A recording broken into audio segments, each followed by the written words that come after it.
And if it's getting too long, please just give me a shout out on the chat, and we will finish it up.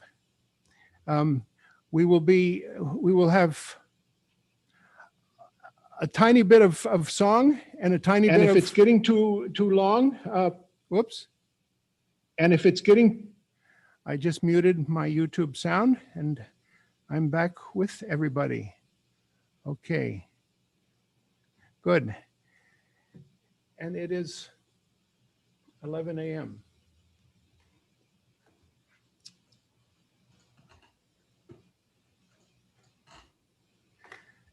Good morning, buenos dias, and welcome to Community Church of Boston. We call ourselves a Peace and Justice congregation since 1920, which means we are 101 years old. We had a big, enormous celebration planned for our 100th anniversary centennial, but COVID kind of put the kibosh on that. So we've decided we're going to just keep celebrating way deep into our second century. And we always light a candle at the beginning. My name is Dean Stevens, and I am a longtime member of Community Church, and it's been my honor and pleasure to host these Zooms during the pandemic. And we are going to continue broadcasting when we come back live and in person, physically, in this beautiful auditorium that has been lonely for a long time. I just accidentally turned the TV off. It'll be back in a second. Okay. I just muted you, Charlie. So we are still celebrating. We've had just this string of really wonderful programs. Last Wednesday, we awarded Julian Assange our Sacco and Vanzetti Award. It's an annual award that we give to notable social activists. And it was given to his father and his brother on behalf of our congregation. We had a lovely ceremony, both physical and virtual. You can see it on our YouTube channel, and we're still bathing in the afterglow of that event. Anyway, it's my pleasure to be the musician as well as the MC this morning. And I want to start with a little medley of Central American tunes. Over the years, most of you know that I was born and grew up in Costa Rica, and that I have this passion for El Salvador. Started traveling there in 1991. This is my 30th anniversary of 2 trips a year to villages in Chalatenango, El Salvador. And I also used to lead delegations to Nicaragua, and have friends and used to have relatives there. My uncle and aunt lived there for a while. So this is a medley from Nicaragua, Costa Rica, and El Salvador.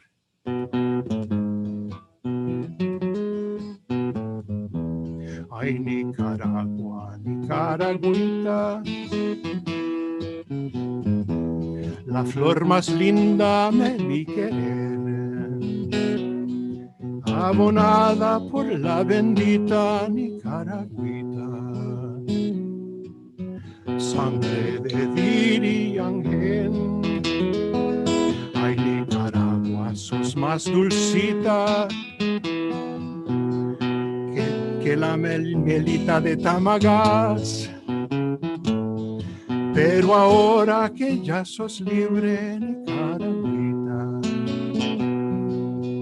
yo te quiero mucho más. Pero ahora que ya sos libre, Nicaragüita,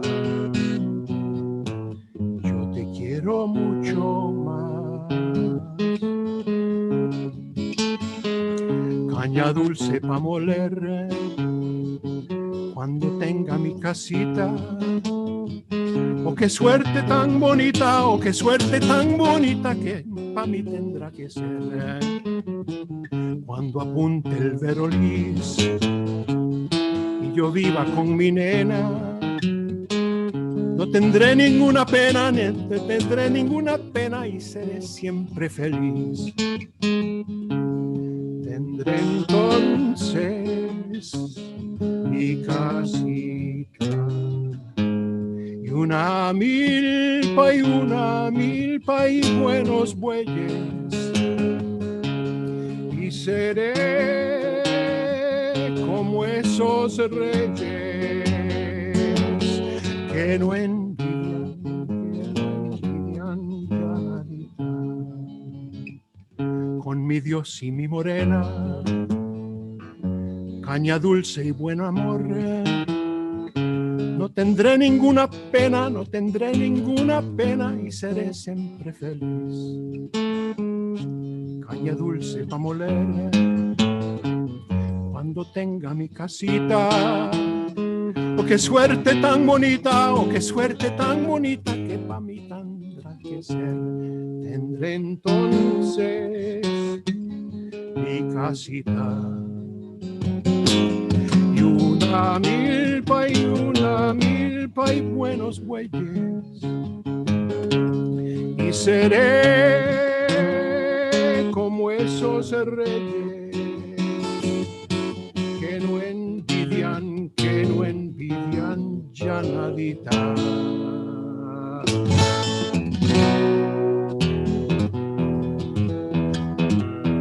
Mujer salvadoreña, trabajadora y campesina, yo le canto a tus manos de ternura y valentía, manos que tanto saben de tortear y acariciar, manos que trabajan por una nueva sociedad.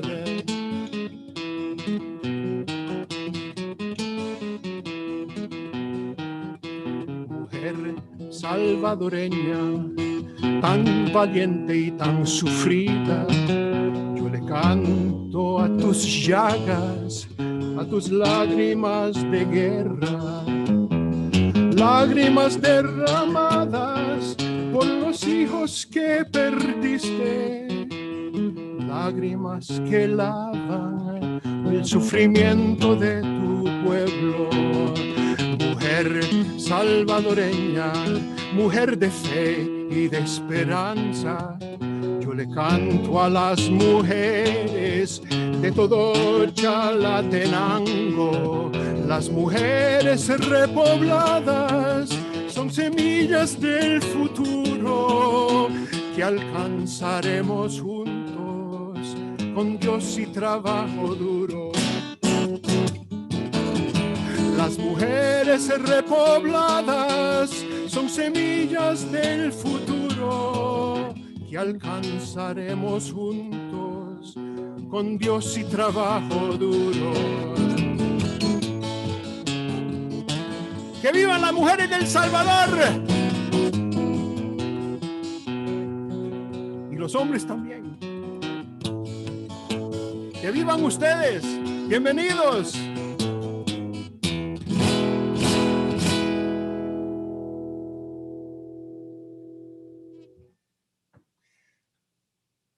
Welcome, folks. As the people come gathering, as usual, they come slouching in slowly over time, and we get going with our program. I wanted to start by showing off my T-shirt. Monseñor Romero vive. That's a picture of Oscar Romero. We also have a poster behind me. I don't know if you can see it, but that's one that we put out on our sidewalk every March 24th, the anniversary of his assassination in 1980. It's a funny thing. 1980, I was a clueless college student. On my way back from visiting my parents, I was on a bus. It must have been March 27th or March 28th, 1980. I had no idea that Romero had just been assassinated. I got off the bus. It's called the Tica bus. It goes all through Central America, and there were checked into a little really dive pension to spend the night, and just I remember that everybody was really on edge, and it was just obviously a horrible moment, but I didn't even know about that. And it took me more time to just become conscientized, to translate a Spanish word, about Central America, where I had born and grew up, and become very active in the movement to stop US intervention in Central America. I also want to show you something else about this t-shirt. It's the frame. The frame is the artwork that was on the front of the cathedral in San Salvador, where Romero is now buried.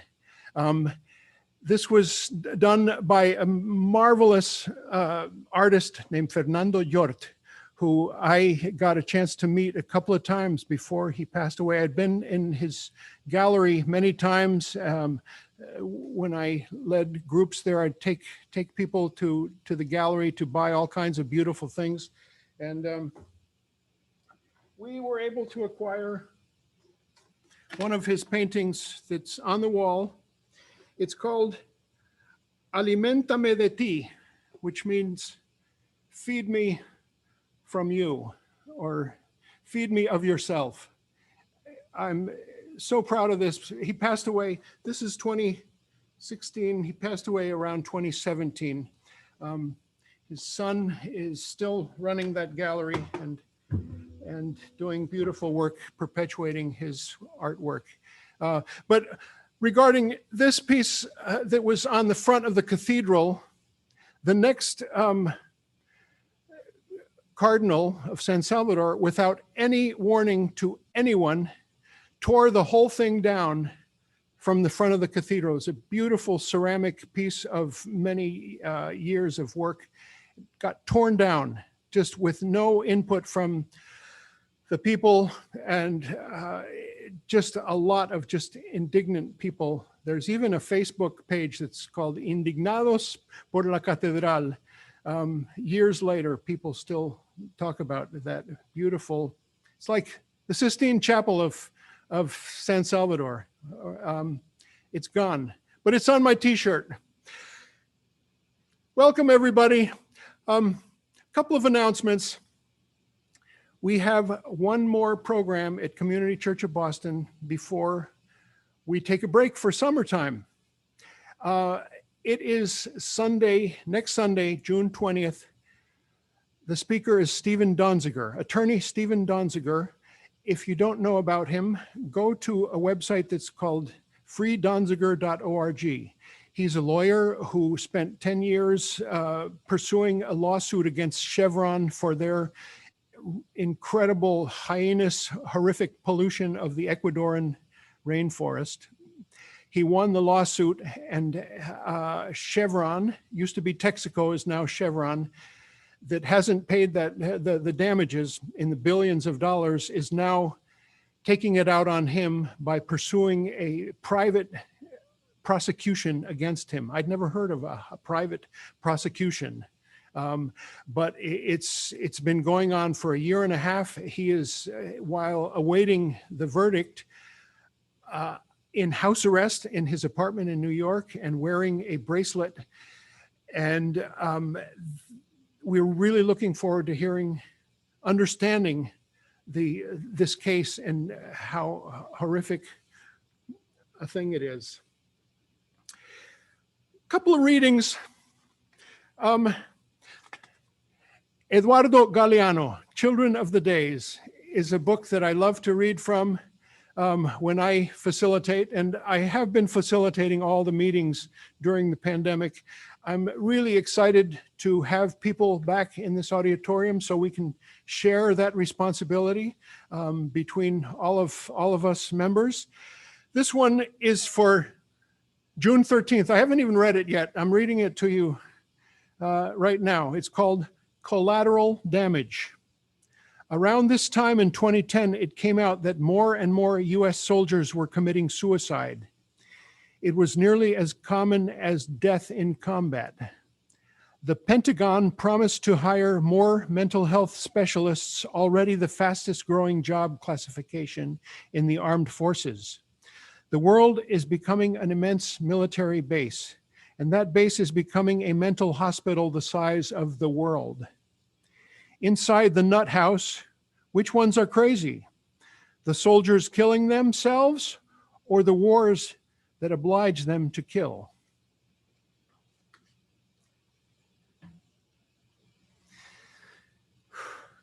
Community Church of Boston was founded in 1920, and early on in our archives, you can find enormous interest and hunger to understand the world. Lots of reports from places all over the world, and including from Central America and Mexico. I will show you one of our, I don't know exactly what year this is, but it is very early on because it's in the aftermath of the Mexican Revolution. So let's say the 20s. And this is a speaker named Hubert Herring, and he's giving a talk on, doesn't say what year, and it says Mr. Herring his first Boston appearance since his recently conducted investigation of Mexico, during which President Calles said that he was willing to submit all differences to arbitration. Under the auspices, this is interesting, of the Citizens Committee on Relations with Mexico and Nicaragua. So I have to look up what years President Calles was president of Mexico, but it was soon after the Mexican Revolution had finished. And on the subject of Nicaragua, here's another early speaker to Community Church. His name was General Smedley Butler. This brochure of his most famous, is called War is a Racket. And Smedley Butler spoke vigorously against, he was a commandant, he was almost a high general in the Marines, and he was involved as a commandant in the early interventions in Central America.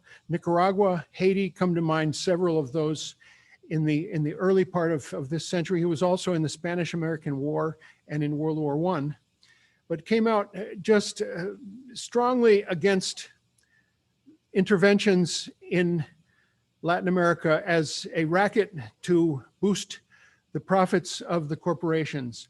And sometime we should do a reading of this brochure as part of Community Church. Anyway, he spoke early on.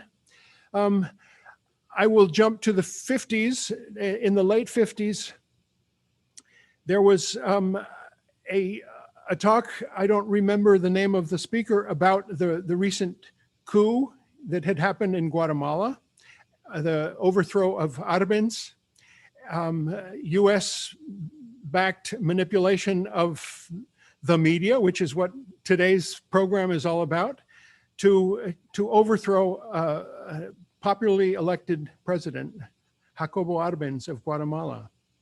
We go to the 80s when we had lots of programs about Central America. Our minister, Bill Alberts, took a fact-finding trip to El Salvador with Bishop Thomas Gumbleton of Chicago, Catholic Archbishop, to find out about the recent assassination of the 4 church women. That was 1981, 1982. And many more programs about Nicaragua, Guatemala.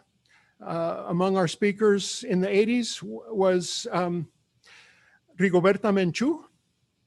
And in the mid 80s, we hosted a Manuel, who was had fled Guatemala and was waiting for asylum in Canada. He was here for 2 years, and he lived in our church in asylum.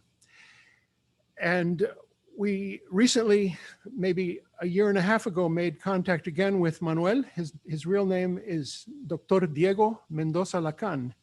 And he had moved to Ottawa, Canada, and lived his life there. He passed away recently, we are sad to say. Manuel, presente. He was a wonderful presence with us during that time. So the struggle around our backyard continues on and on.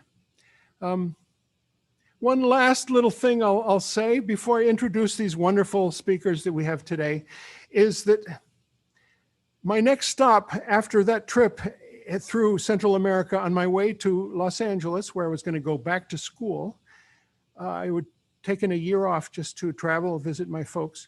My next stop was Antigua, Guatemala, and it happened that it was Easter. Just by pure coincidence, I walked into Easter at Antigua, Guatemala, which was one of the most beautiful sights to behold on the planet. I recommend that if any of you get a chance to go there during Easter, there's these things called cofradías. It's sort of similar to Spain, that are these associations that organize processions to relive the passion and the death and resurrection of Christ during Semana Santa, Holy Week. They decorate the streets with this beautiful, elusive art that's dyed sawdust in beautiful native designs. And then the processions come by and they destroy the painting. And it's just something I will never forget as a really experience that marked me for a long time. Folks, we have 3 beautiful young guests today.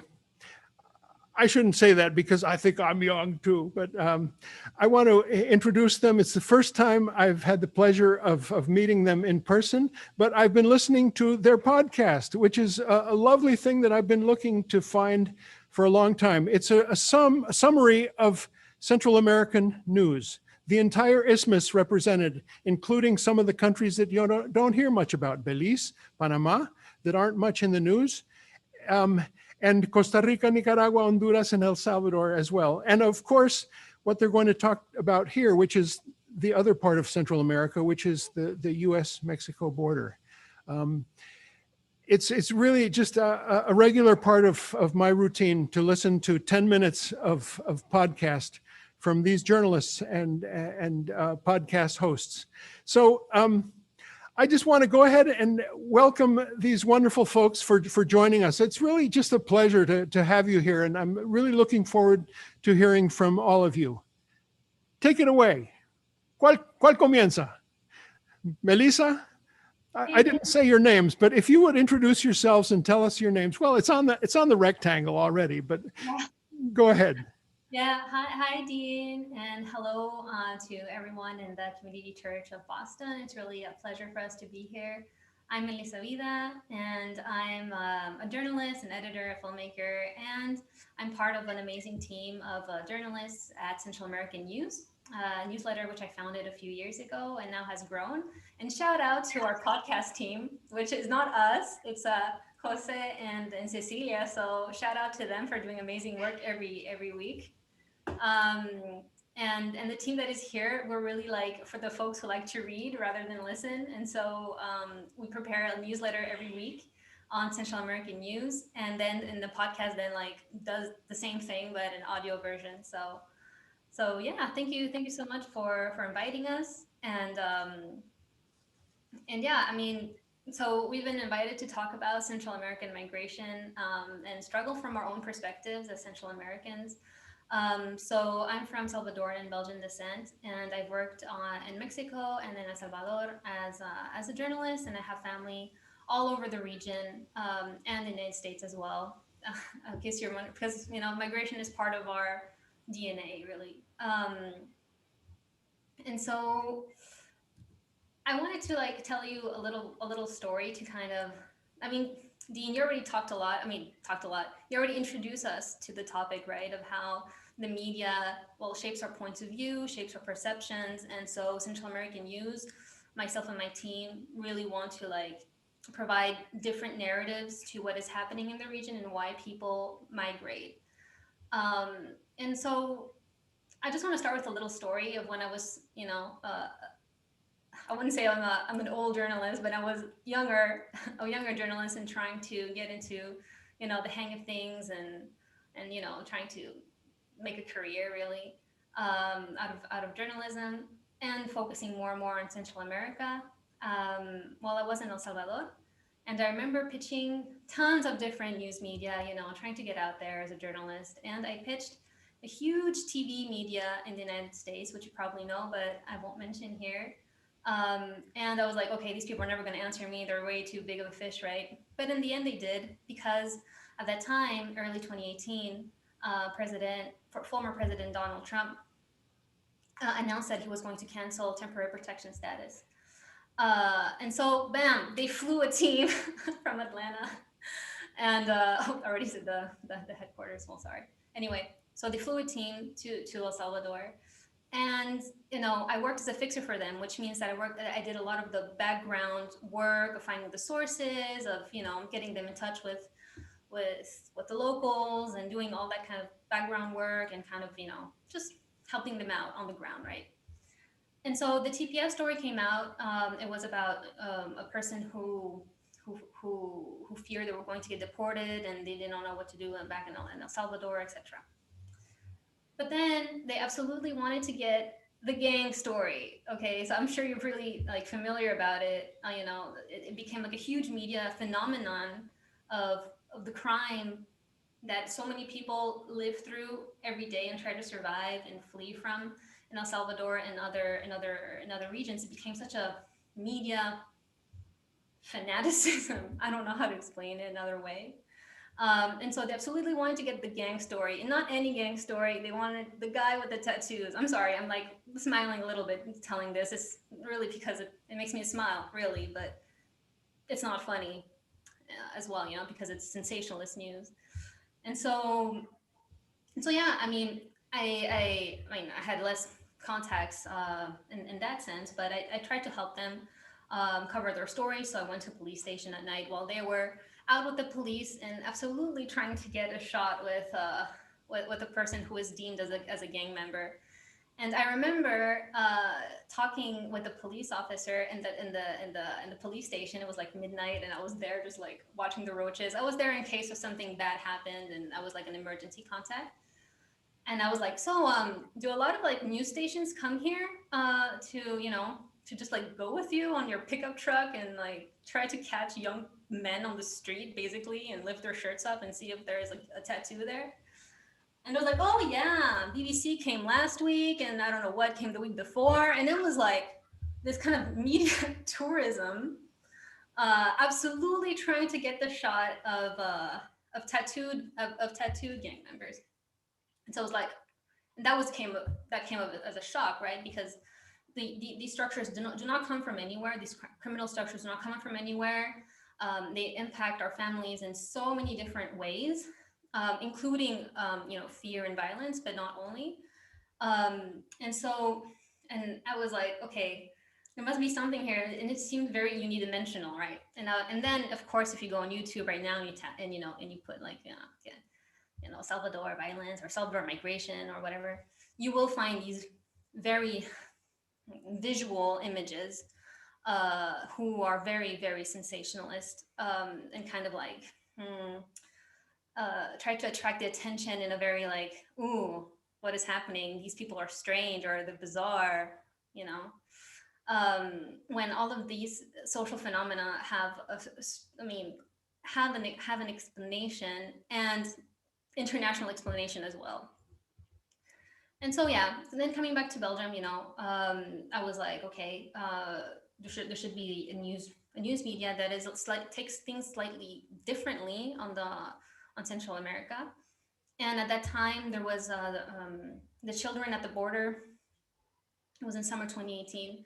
Children at the border, family separations. There was, huge state repression on behalf of the Nicaraguan government.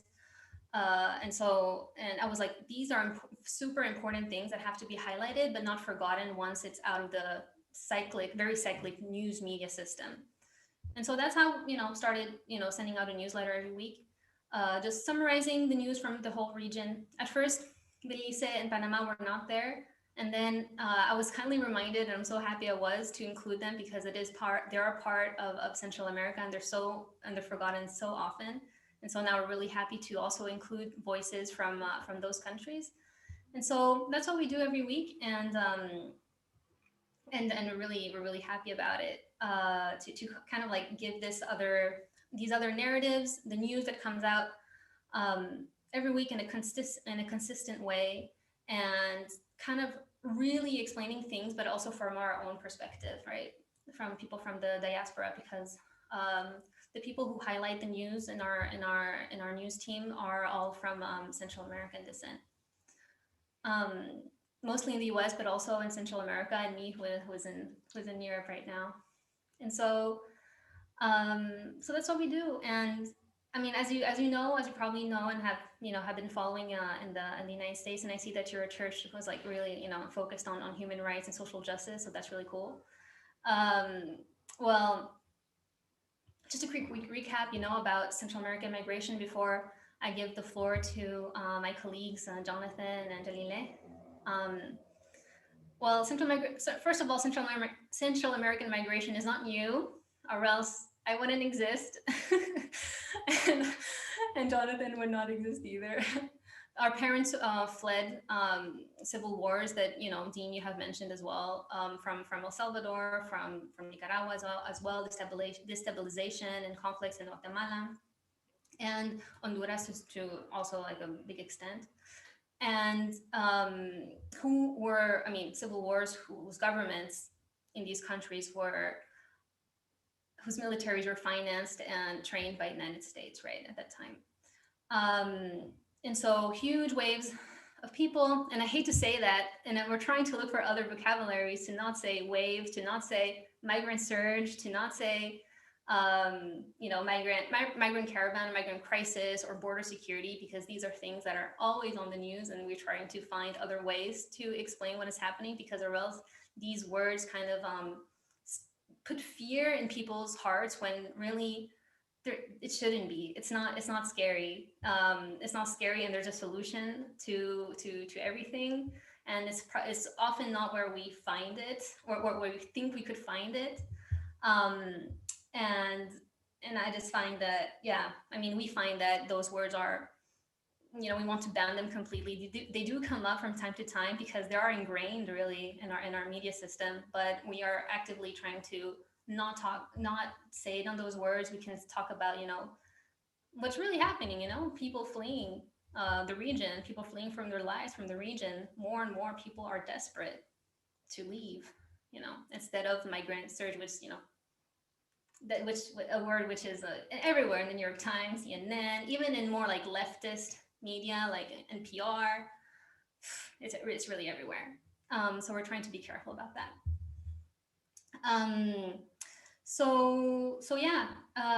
It's migrant,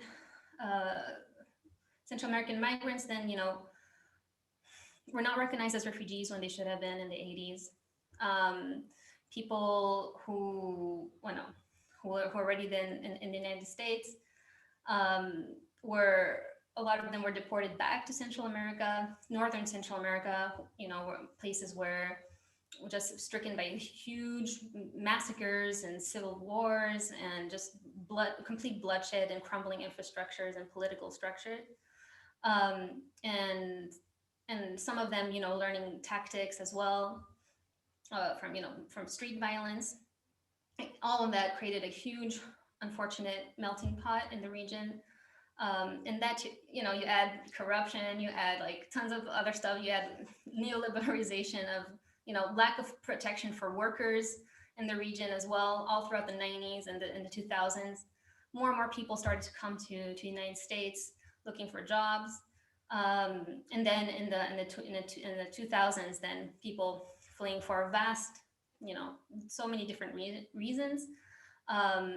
So the people on the ground really feel the direct consequences of the historical intervention, the historical corruption, the historical all kinds of military repression, and they see and they feel the most direct consequences on the ground, which is poverty and crime.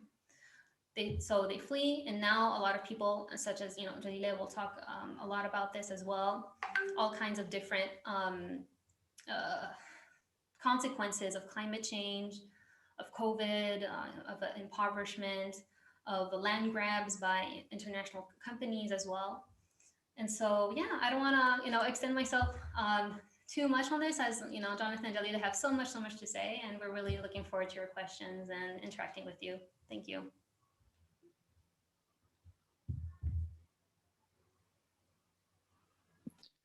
Hi, y'all. So my name is Jonathan Peraza Campos, and I am the migration news curator for Central American News.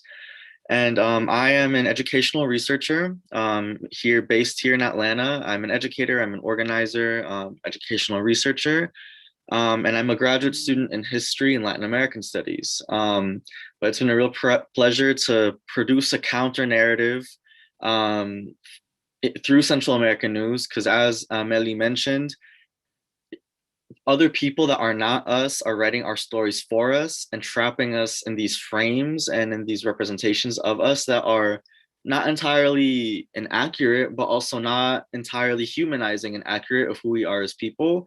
And so it's been a real pleasure to work with Jalileh and Melissa and the Central American News team to produce a counter narrative for us to tell our story so that others don't tell our story for us. And a big part of that is telling us the truth about migration. And to be honest, to report on migration for Central American News is a very traumatizing experience in many ways. To be a child of diaspora, to be somebody who comes from parents and family members who survived the massacres, the US-funded massacres in Central America, in our countries. I'm of Salvadoran, right here, El Salvador. I'm of Salvadoran descent and Guatemalan descent, two countries ravaged by US imperialism, and two countries that are that are sending the most migrants to the US. The people who have a large number of children in cages, of migrants being separated from their families at the US border, and in Mexico, and increasingly in Guatemala and Honduras and El Salvador as well. And so just to briefly understand the policies at work, now that we understand the root of migration, right, that Meli introduced us to, and that Jalileh will really flesh out in terms of the context in Honduras, which is the country that is sending the most migrant populations at the moment. We know the history of civil wars, of imperialism, that really produced a lot of the issues that we contend with today. We know about how MS-13 and gang culture in El Salvador was an export of the US empire, created within Los Angeles prisons. And so as somebody that studies policing and incarceration and migration and Central America and the history of racism and imperialism, we cannot understand the ways that migration occurs without understanding why people migrate, what pushes them to migrate. And it is instability, it is imperialism, it is oligarchy, it is these structures of violence that do not let us live peacefully and happily to thrive in our own homelands. And so I live in Atlanta, I live in the South, and the experience of Central Americans in the South is a particular experience where we live in the legacy of plantation slavery. We live in the heart of where the prison industrial complex that is now caging our children comes from. And so to be a Southern Central American really paints a different picture as well, that I think needs to be part of the conversation. But, these things came from the South, were expanded everywhere else into the world, has been expanded through border militarization technologies and policies that the US has trained Mexico and Guatemala with. And so with the Trump administration, the key things that we saw were zero tolerance policies that emphasized making immigrants as miserable as possible, separating their families, taking children, ripping children away from their parents to put them in detention centers with other children. And this is not new, mind you. This happened during the period of enslavement, where Black children were separated from their parents during their enslaved status, where Indigenous children in the US were ripped away from their families and their reservations and their tribal lands to be sent to assimilationist schools. All of these same processes and technologies of racial control have been used against our children through the detention centers and the camps that were set by the Trump administration. But mind you, these came before Trump even. These were simply escalated by Trump, but they were built by Bush, they were built by Obama, they were built by Clinton before that. And so I think it's really important to not see Trump as an aberration, as an outlier. Trump is very much a symptom of the infrastructure set up by both parties, and decades before that, they were just put on steroids. And I think that the biggest thing is that Trump was not doing many things differently from previous administrations. He was just being bold with his racism, his party's racism, their white supremacy. And we saw that within the ranks of ICE, in the ranks of Border Patrol, there were explicit white supremacists and neo-Nazis in these forces, as much as there are KKK members and people from that legacy in police forces around the country. And so all of this is to say that what we saw with the Trump administration, what we saw with the racism, the neo-Nazism, the violence of police forces, of Border Patrol that executed Claudia Gomez and indigenous Maya women at the border, what we saw with children in cages, all of these are the technologies of white supremacy, of imperialism, a continued war against Central Americans on US soil at the US-Mexico border, as the US has continued to extend its border further south into the hemisphere. And now that we've transitioned out of the horrible near genocidal policies and violence of the Trump administration, we've transitioned into the administration of Joe Biden and Kamala Harris, where frankly, you know, they have a more progressive slant, where they are more they claim to be more in solidarity with immigrants. They want to reduce the violence and the racism of the Trump administration.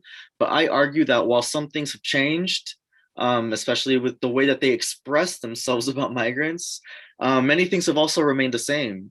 Title 42, which is a policy that, you know, we've transitioned out of zero tolerance, family separation from the Trump administration, but families still have to separate themselves at the border with the policies of the Biden administration, where most adults cannot, who are seeking asylum, which is a legal method of migration, a legal process that they are entitled to.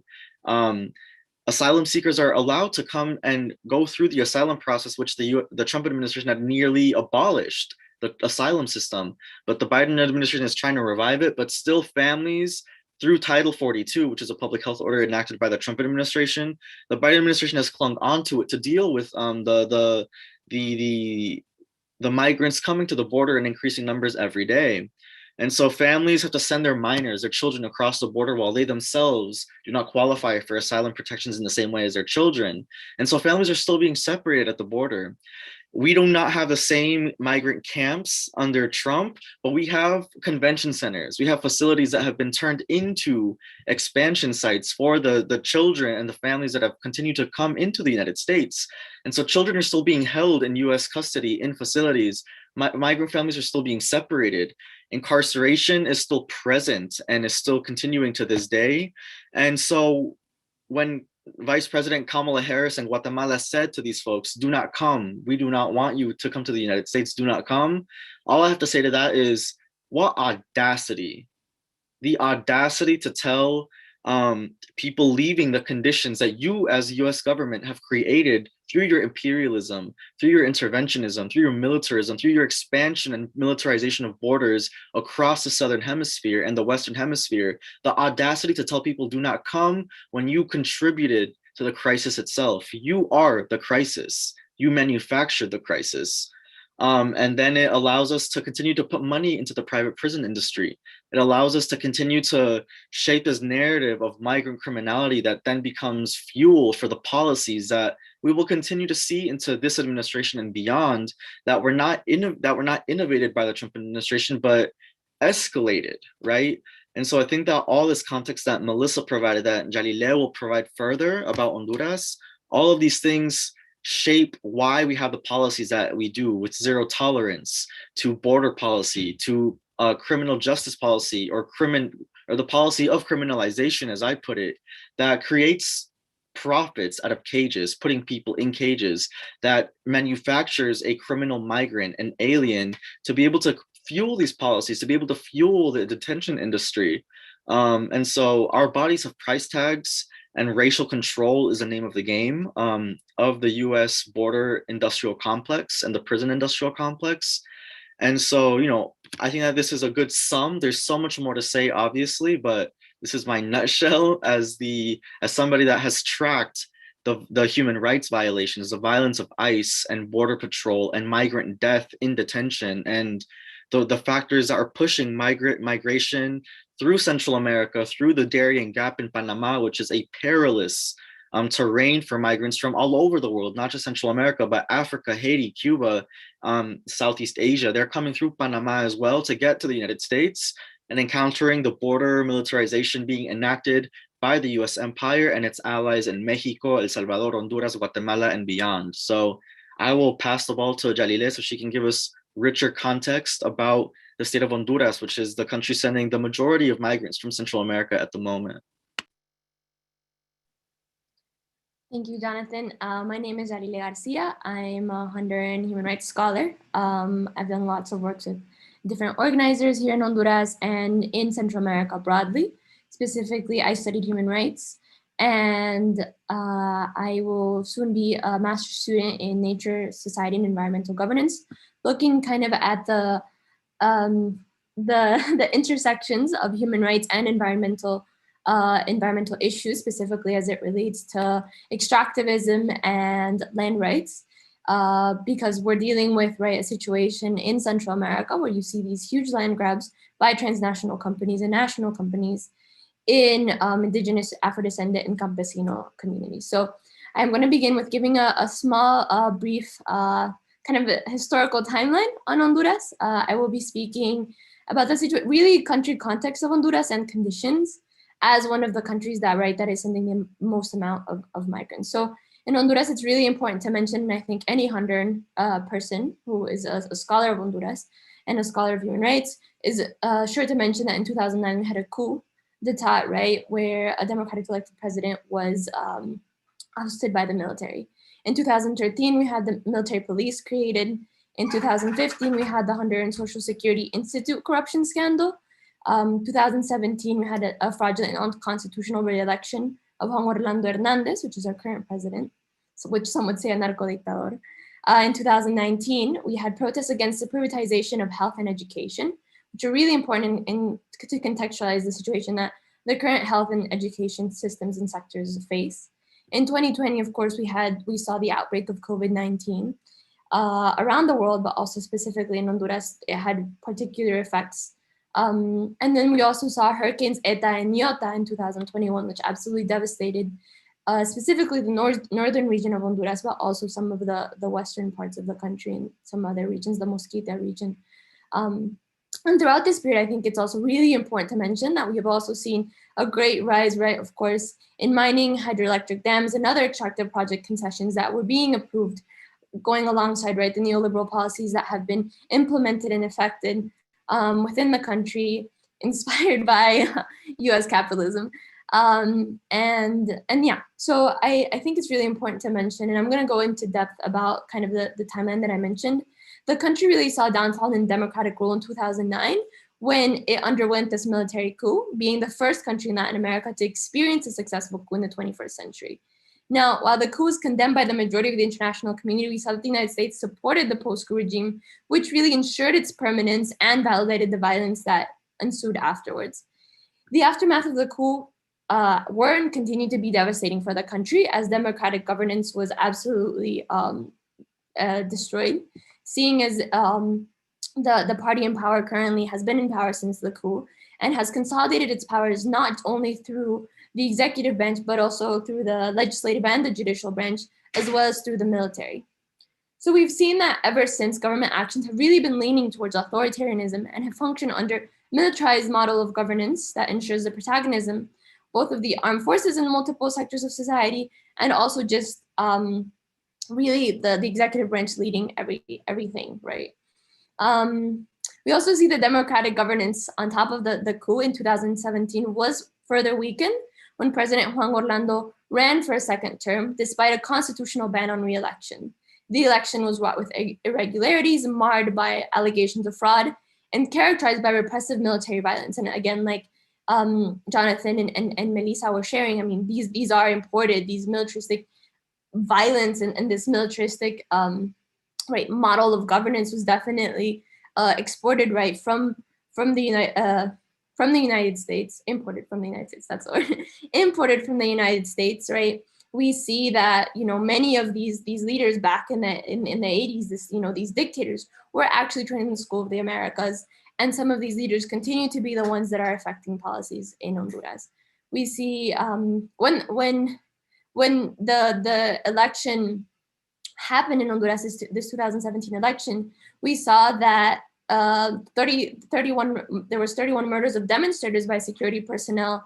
And then when protests arose in 2019 in the context of a decree that would privatize health and education, right, these neoliberal policies, a similar repressive strategy was used by the government, where military and police officials killed and wounded Honduran teachers, students, health workers, and other citizens. So I think it's really important to mention that the government's response to popular demonstrations and citizen discontent have remained violent throughout, you know, the last 10 years.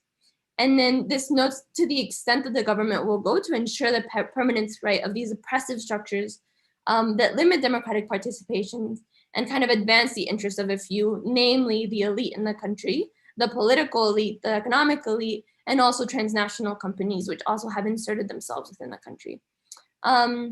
We see that security personnel have been constantly questioned for their roles in human rights, but we see that there's no political will to actually address these violations. So for example, we see that security personnel, the police, the military, and military police, because in Honduras we have all of those, they're given more roles in, like, for example, humanitarian aid. When the hurricanes Eta and Iota happened, actually, the government, you know, doesn't have like an agency like FEMA, but rather what the people that were enacting humanitarian aid were the military, you know, the military officers and the police officers.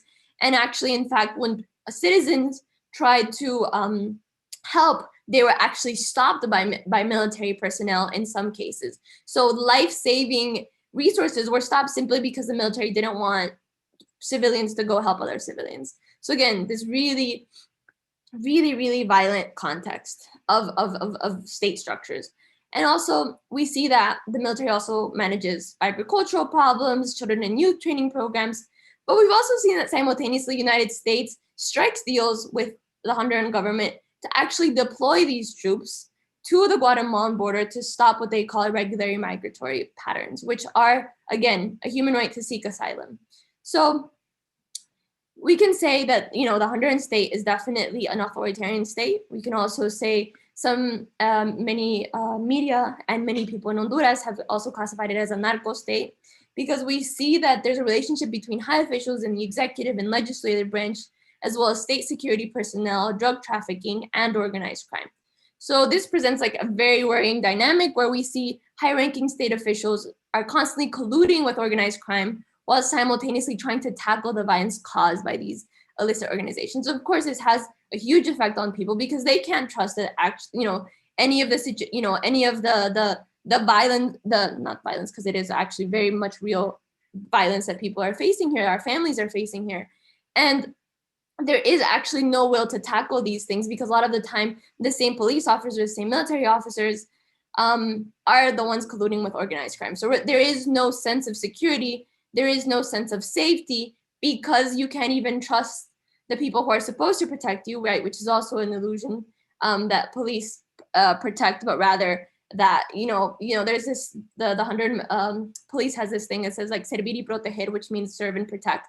And I can assure you that most people do not feel protected or served by the police. So yeah, so we see, right, this overall situation of violence, and like Melissa mentioned, there's also, right, this in the U.S. media, there's kind of this obsession, right, with representing the Honduran gangs, right, like this violence perpetrated, and it's real, it's very much real. But again, what are the other factors, right? And these are things that happen within a social context, right? We see that the rise in neoliberal policies within the 90s, the rise of, right, the state just not providing any type of help to many communities, not providing any social programs.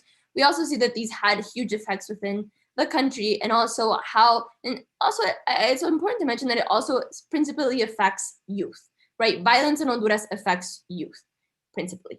And what happens is that you also see a huge portion of the migrants coming to the United States are youth as well. So you see, right, this very much this connection where youth have no actual access, right, to any of the institutions of the state, because it's simply not funded. It's very much insufficient funding for many of the, even at the education system, there is no funding for it, right? There is funding for it, there's just not used by the Honduran state for those purposes. Instead, it's used for repressive military violence.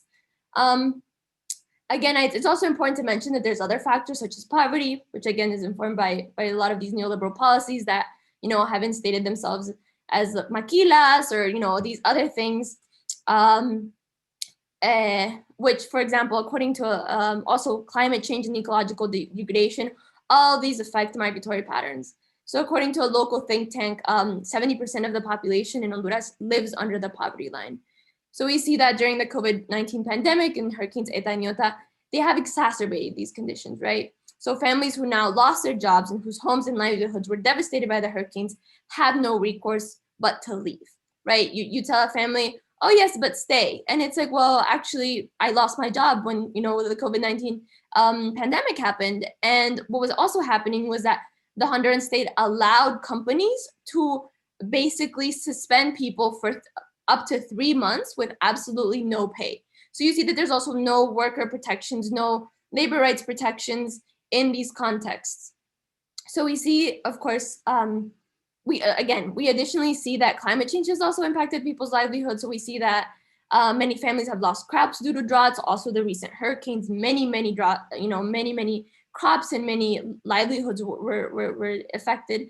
But alongside the situation, we also see the national and transnational companies continue to insert themselves in indigenous, Afro-descendant, and campesino communities, often leading to land grabs and repressive tactics against land defenders who protect these communities, who protect these territories. So, we see the case of Berta Cáceres as an example of this. We see the case of the four Garifuna women who were abducted from their homes and who were disappeared, who were forcibly disappeared, whose whereabouts we continue to not know. We see this, for example, we see these imperialistic policies, also these colonizing. We see the SEDES currently, right, these special economic development zones that actually favor foreign interest, right? So again, so we see that these transnational companies and these national companies inserting themselves in these lands have caused, in many ways, exacerbated the ecological degradations in many regions, where hydroelectric dams, for example, have worsened the effects of the hurricanes. For example, in the northern region, the insertion of so many hydroelectric dam projects actually affected the infrastructure in place and worsened the effects of the hurricanes and worsened the floodings. And of course, this also leads to the displacement of many communities, many indigenous and Afro-descendant communities from their ancestral lands, which leads to many defenders having to flee the country due to threats, harassment, and even, threats of murder. So I think when we're discussing migration, it's really important where we're constantly putting into perspective, right, we see the institutional violence, we see state violence, we see transnational violence, right, enacted by international financiers, foreign corporations. And I think what happens when you also see that there's distrust between the state and its citizens, and there is no access to democratic institutions, and there's no recourse for people. So that's really what I had prepared. And if anyone has any questions, there's so much more that I could cover. I mean, Honduras is a very complex country with many things happening. And also, if you have any, there you can also follow the Central American newsletter. We have weekly updates there. So yeah.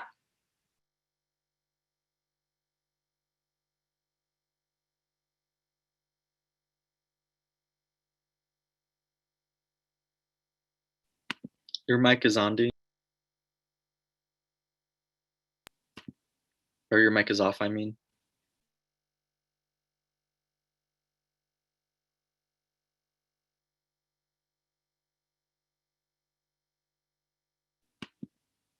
Oh, I was just saying, Dean, that your mic. I've been muted that whole time, haven't I? Yeah. Welcome to tech heaven here or tech hell, I don't know which. Thank you, all three of you. We heard from all three of you just so eloquently. And Melissa, is there something you wanted to say just to conclude, or should we go on? I really think Jalileh and Jonathan wrapped it up beautifully, and we just want to highlight again that migration at the border is explained and has to be put into so much more context than what it is currently now, not only in the media, but just reading a few reports for today, I noticed that it's everywhere. University reports, NGO reports, in the media, of course, where there's just no context whatsoever apart than, naming our families, our societies as endemically poor and violent, and that's it. And so, as we explained, today, and we would love to explain, talk with you more, because I'm sure like you also have so many ideas as well and questions, and we can talk about it more. But it just goes so much further than that. And so we're kind of tired of that kind of coverage. All right.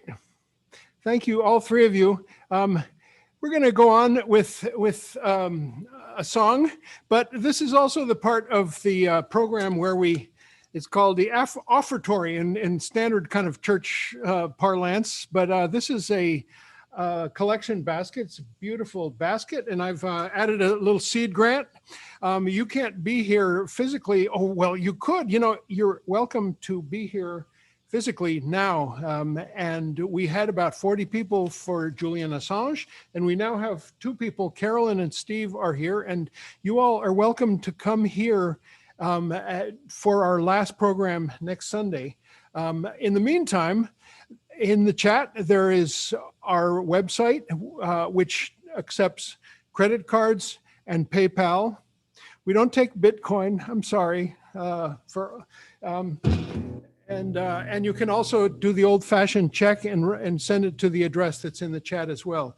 I have this song, it's called "Why Do We Build the Wall?" And it might be about the wall that's constantly being built in Israel between 48 and between Palestine, supposed, or it might be about the walls that are around some of the prisons where some of our members are temporarily, hopefully, housed. Or it might be about too many other walls between us, or it might be walls inside us. This is a song from Anais Mitchell, who is a Vermont songwriter, and she wrote this little play that was called Hadestown that became this enormous Broadway hit. It is a beautiful, if you ever get a chance to see this. This is one song from Hadestown.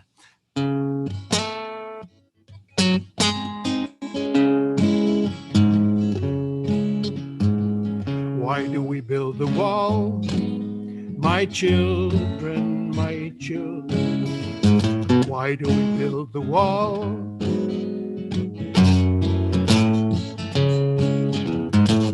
Why do we build the wall? We build the wall to keep us free. That's why we build the wall. We build the wall to keep us free.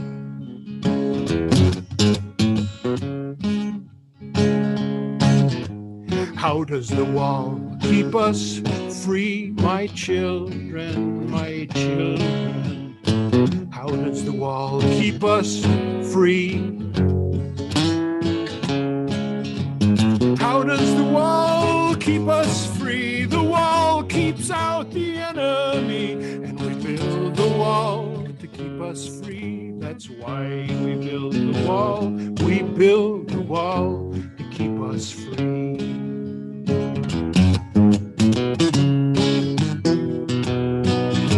Who do we call the enemy, my children, my children? Who do we call the enemy?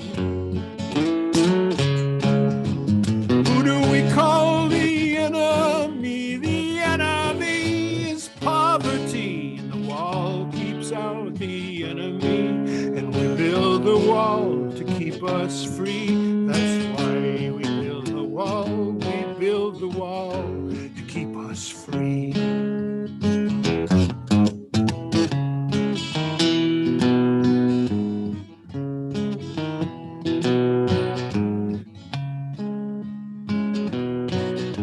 Because we have, and they have not, my children, my children. Because they want what we have got. Because we have and they have not. Because they want what we have got. And the enemy is poverty. The wall keeps out the enemy. And we build the wall to keep us free. That's why we build the wall. We build the wall to keep us free.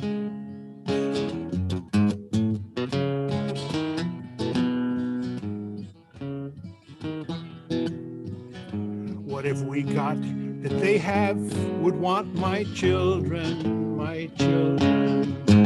What if we got that they would want? What if we got that they would want? We've got a wall to build upon. We have work and they have none, my children, my children. And our work is never done, my children, my children. And the war is never won, my children, my children. And the enemy is poverty, and the wall keeps out the enemy. And we build the wall to keep us free. That's why we build the wall. We build the wall to keep us free. That's why we build the wall. We build the wall to keep us free. We build the wall to keep us free. We build the wall.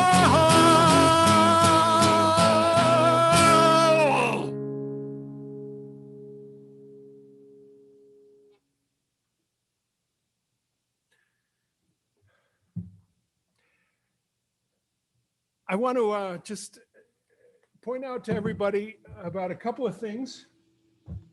That's weird, being the musician and the MC at the same time. Funny transition there.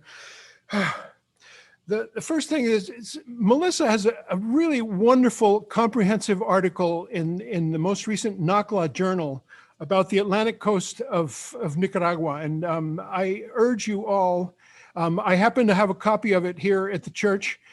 And it just really doesn't mince any words and doesn't float around any kind of ideologies, but it just tells it like it is. So thank you for that, Melissa, and keep up the good work. And I've never read the newsletter, so it's always just been an audio podcast for me. So that's something I look forward to. All of the information about how to find these resources is in the chat, and I have also copied them and pasted them, and we'll put them up on our Facebook page. Or if, privately, if you want to be in touch, I can give you those resources. You mentioned Berta Cáceres. We have another poster like that says Berta Cáceres presente, and we put it out when it's the anniversary of her sad passing. For those of you who don't know, environmental leader, indigenous leader, trying to stop environmental destruction in the form of hydroelectric dams. Berta Cáceres presente, we say.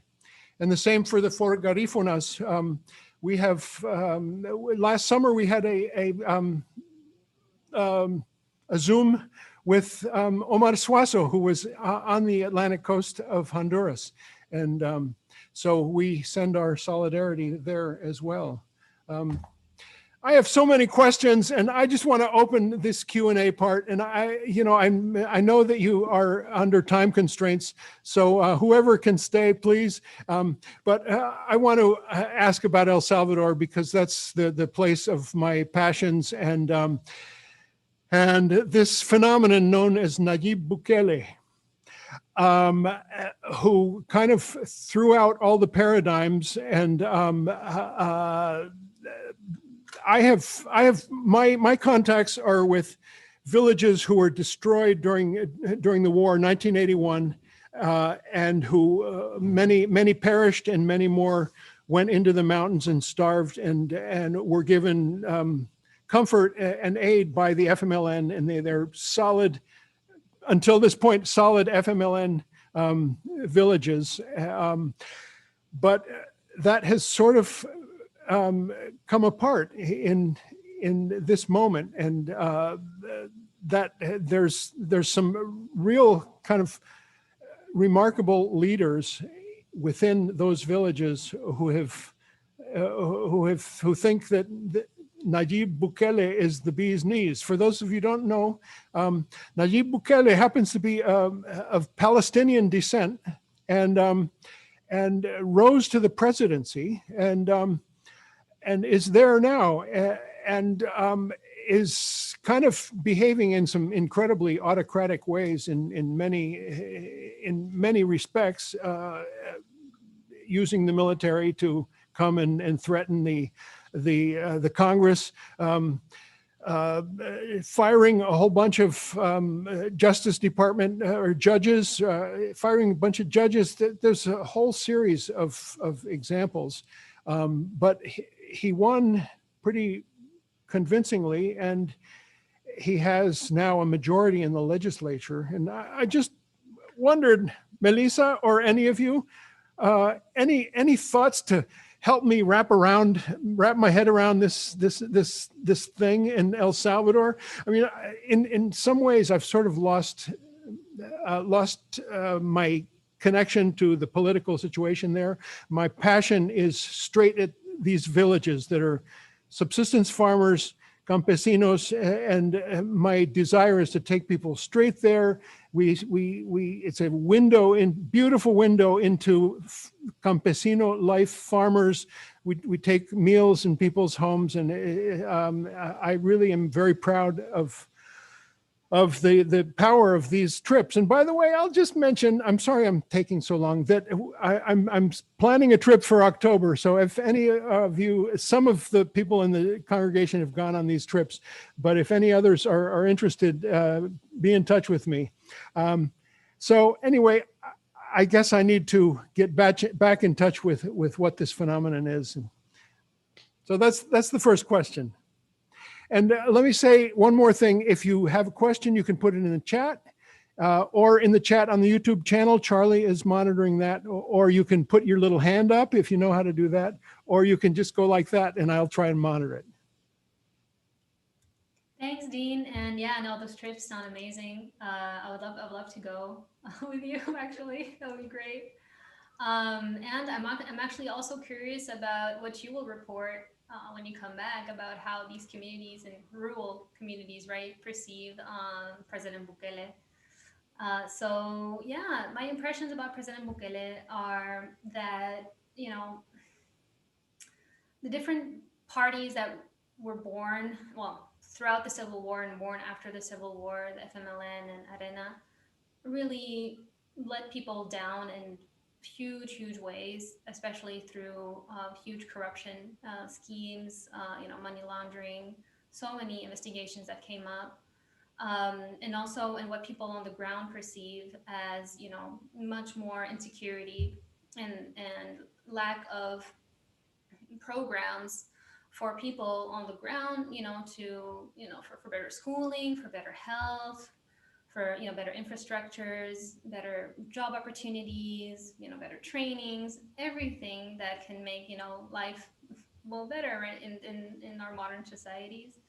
And so they really felt let down by these two parties, and kind of like, and I remember, right, because my family lives in very conflict-ridden areas in El Salvador, and some of them had to flee recently as well towards Europe. And I remember very well talking with, family members at the time. I'm talking about like 12 years ago now, when I was over there visiting.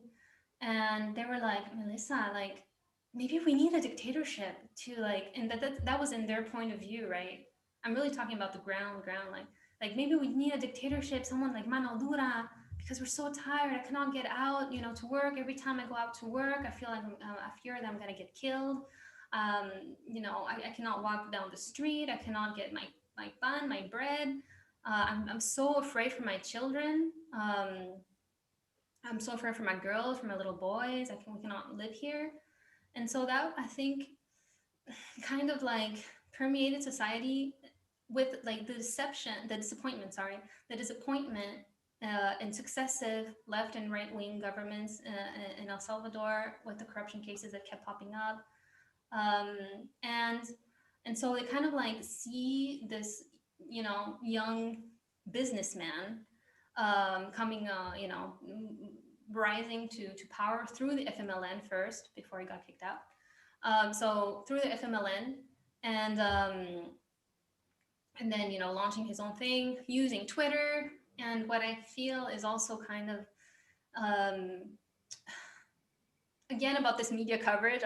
Maybe I'm a journalist and that's why I'm obsessed with this, but like kind of wanting to stoke kind of the people's, like, I don't know, like orgullo, pride in their country, like, oh, we're so technological, look, now we have Bitcoin, oh, our president's so cool, oh, he's using Twitter, and kind of like, and he promised as well to get rid of corruption. He promised to get rid of the old political class, which all these are promises, right? Because of course, I mean, a lot of the old guard are still in his cabinet and in different, recycled in a way. So I'm talking about the rhetoric here.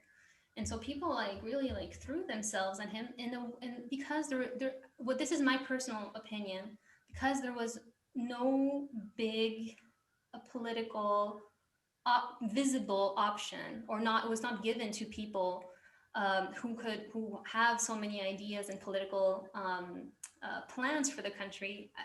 They were not visible, and so they kind of like gravitated towards Bukele, who still has huge popularity rates, although they're starting to have some resistance against what he's been doing in the country, because this is the counterpart. I'm just talking about like how people like perceive him on the ground, some people, but then what he's doing is really worrying, because he is doing away with democratic institutions, cutting, putting more funds into the military, getting really, really close with the police, with the national police, with the army, who have been repeatedly pointed out for formation of death squads or irregular activity, and putting fear in people's hearts as well.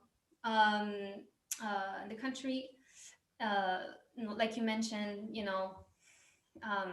grabbing the legislative assembly last year in February, but then really campaigning and dividing the political opinion so much, and blaming all the country's faults on his political opposition, which is a political tactic, right? But people felt so desperate in their condition, they like completely took it, because they're like, okay, this is what we have right now. And so that's how the FMLN practically withered and almost died, and Arena, well, almost very similarly. And now, well, like you said, I mean, he is grabbing more and more power through the institutions, and most recently the courts in the country, the judicial system. And the next step, which is what I fear as well, and that what other journalists fear on the ground, is the next step is the fourth pillar, right, is journalism. And he's been attacking so much journalists, verbally, but also legally, with, legal attacks against El Faro, which is a big investigative media in the country, accusing them of money laundering. And so the journalists, are telling me like, man, now we have to like spend all our time with lawyers, and we cannot even report on him, or report on, alleged corruption cases, or report on, shady things that can maybe happen in the government. And for me, it's really worrying now that on top of all of that, he's doing away with his main political campaign promise, was to put an independent anti-corruption organism in the country, CCS.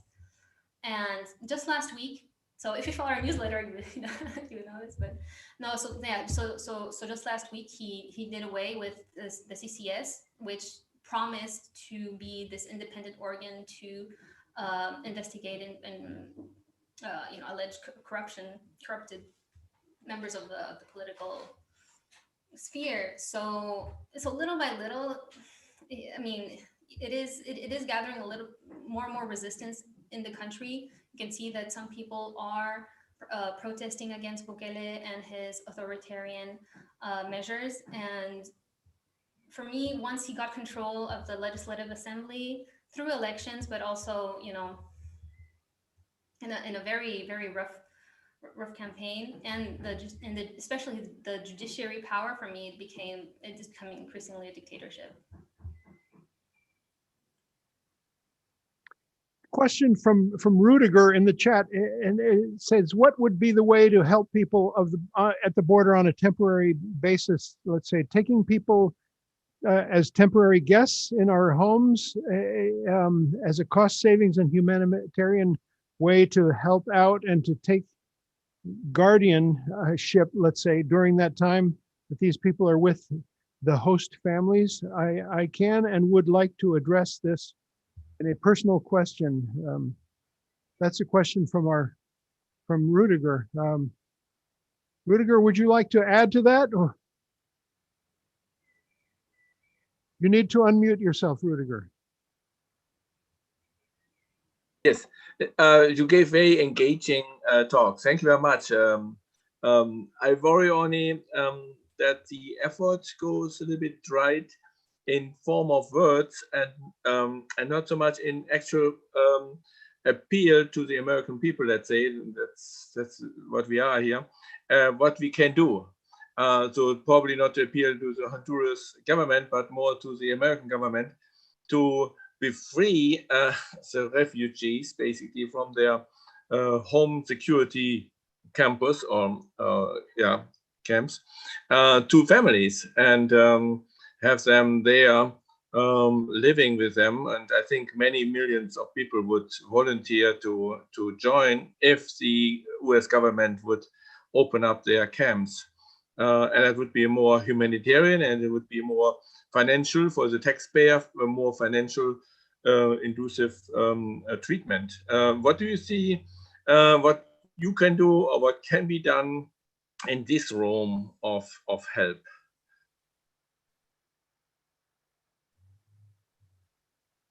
Leila, I don't know if you'd like to go? So I actually know, I don't do the migration coverage, but I do know that, for example, the migratory system, or just the release system for migrants to hosts, can be something that's challenging. So for example, for families that do not have a host family, it can be, I think, increasingly more difficult for them to be released from these from these detention centers that are, practically prisons. I would say that to me, the solution really is to not. I don't know. I think I think that the detention centers in general are just inhumane. Just, we're talking about conditions that are, they violate human rights in many senses. I think that on top of perhaps maybe sponsoring people, I'm not sure what that process looks like, to be honest with you.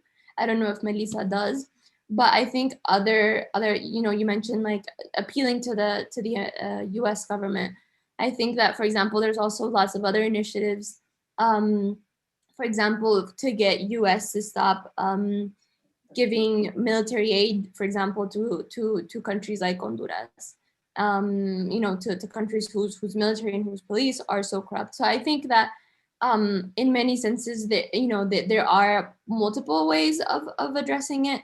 One of them potentially being sponsorship. I don't know what that looks like again, but there's also, for example, there's an initiative called, sorry about that, I think it was called the Berta Cáceres Act, where basically asking the US government to stop all military aid to to the Honduran government, to the Honduran military. So I think that those types of initiatives are also things that we can, use. There's also, for example, many organizations, many mutual aid funds and mutual aid organizations working on the ground. So like donating to those organizations. I think Jonathan, who's back with us, maybe could answer that a little bit better, since he is the migration curator and he's the migration kind of specialist on our team. Welcome back, Jonathan. I was about to say thank you so much and to tell your cohorts to thank you, but he's back. Hi, yes, what was the question? We're basically exploring the idea of sanctuary for immigrants at the border through families' homes, if I'm not mistaken, and set up some kind of way that could be facilitated. Do you see some possibility there? I do. I think that, so the sanctuary movement during the civil wars in Central America, the sanctuary movement was a movement of mutual aid, of solidarity to people fleeing fascism, fleeing US imperialism, fleeing violence in their countries. And the faith community actually was very prominent in helping to facilitate the sanctuary movement back in that era. And, sanctuary and providing that mutual aid for people fleeing terror is a practice that was used in the Underground Railroad as people were fleeing their enslaved status, right? And so sanctuary is a prominent form of mutual aid that I still think has a place in the 21st century. We need to have sanctuary. We need to have networks that are willing to transport, to provide security and a pathway to freedom for migrants fleeing ICE, fleeing the persecution of migrants, fleeing their conditions. But more than anything, I think that beyond sanctuary, I think that the faith community and I think that just people overall need to take an explicit anti-imperialist stance to kind of echo what Jalileh was saying in terms of demand that our government stop funding securitization, militarization of borders, to demand that police budgets be cut because police officers, police forces across the continent are consistently used to repress the human right to migration.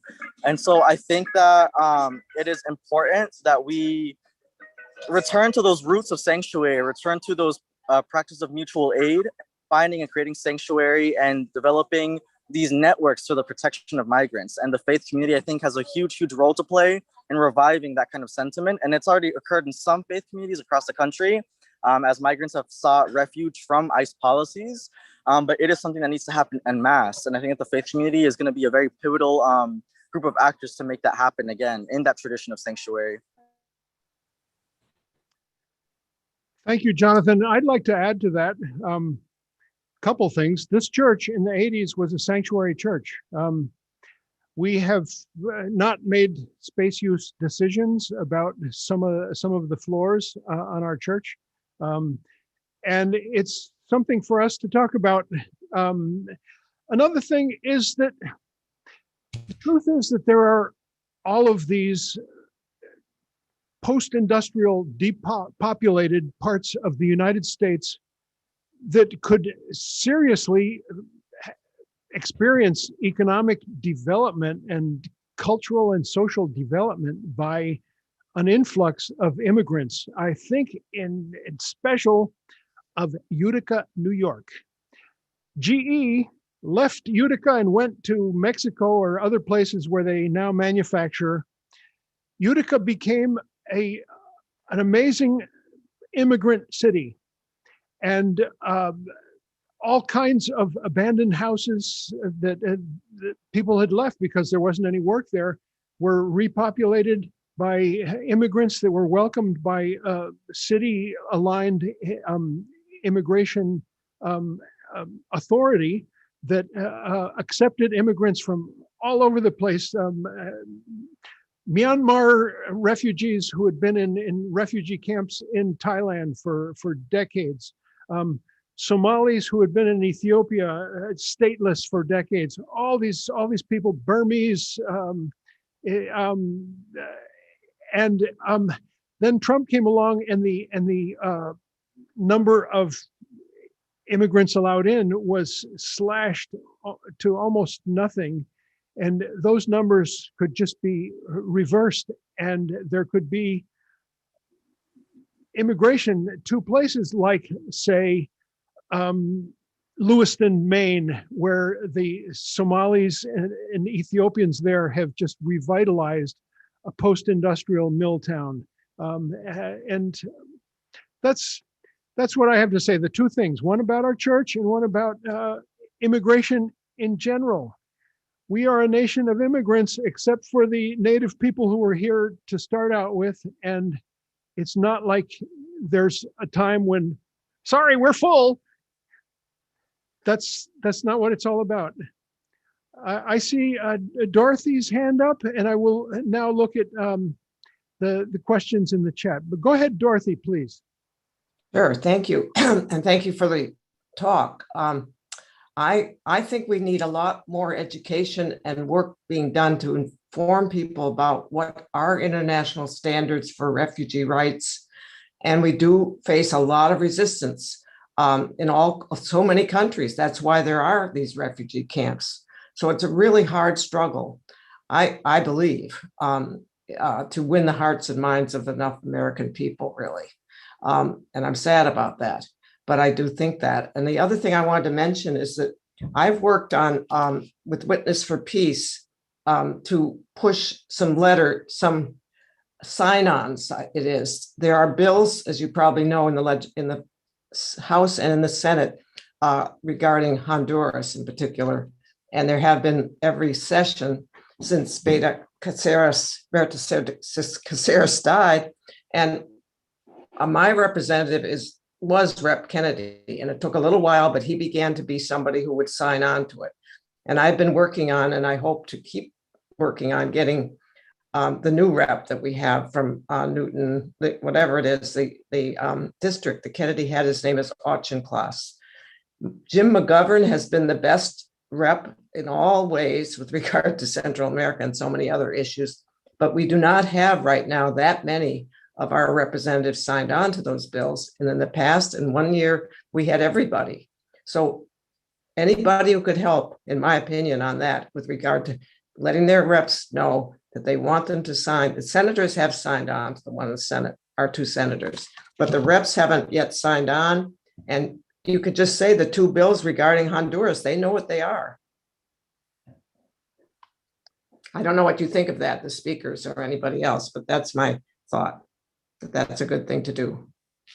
I think that's I completely agree. I think that's a great thing to do. And I think that's something that we can, it's an easy ask, we can easily ask our representatives and the senators to sign on to these bills, right? Which I think are not a huge ask. It's literally stop funding militarization and training and funding in this country, where it's been shown time and time again where these military and these police officers are absolutely corrupt, are used for the violations of anything of against the human rights of the people here. So, and I think that the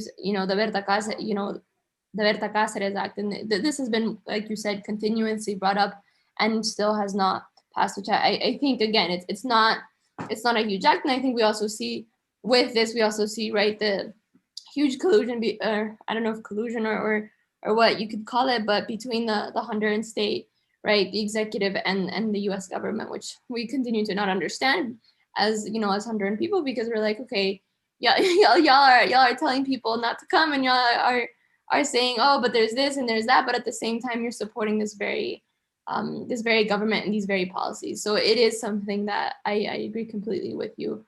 And I think at one point there were letters, and maybe there will be again, but there need to be letters to the State Department and to the administration. We want you to intervene. We don't want you to support this government, talking about Honduras specifically. And you're right that is not gaining enough support through the Congress, but I think we need to get all our reps on board in our state, and we can do it if people work on it.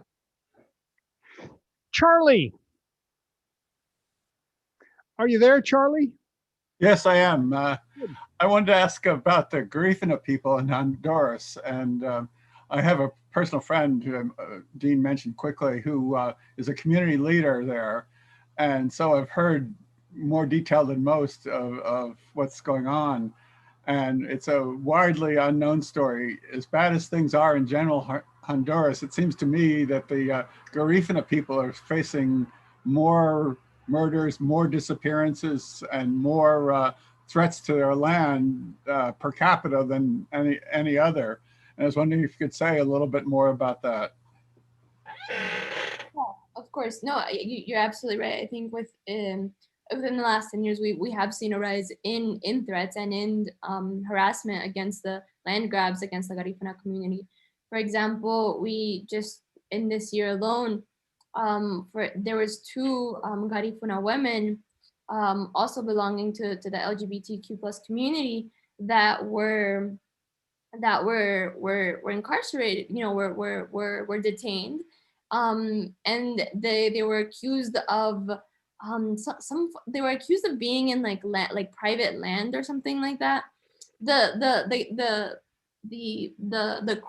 crime was also ridiculous because they were in ancestral Garifuna land, but it was a company based in, if I'm not mistaken, in Canada, who was actually accusing these two Garifuna defenders, right? These well-known Garifuna women defenders, of obstructing some form of like land property. And it was ridiculous because it was like they're defenders.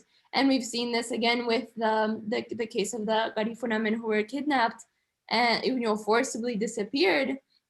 We do not know their whereabouts, and the state has also not responded.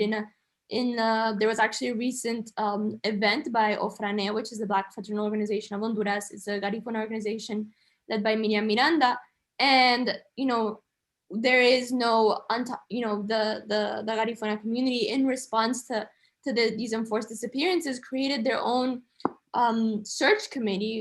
It's called SUNLA, and they created the search committee in order to respond right to the lack of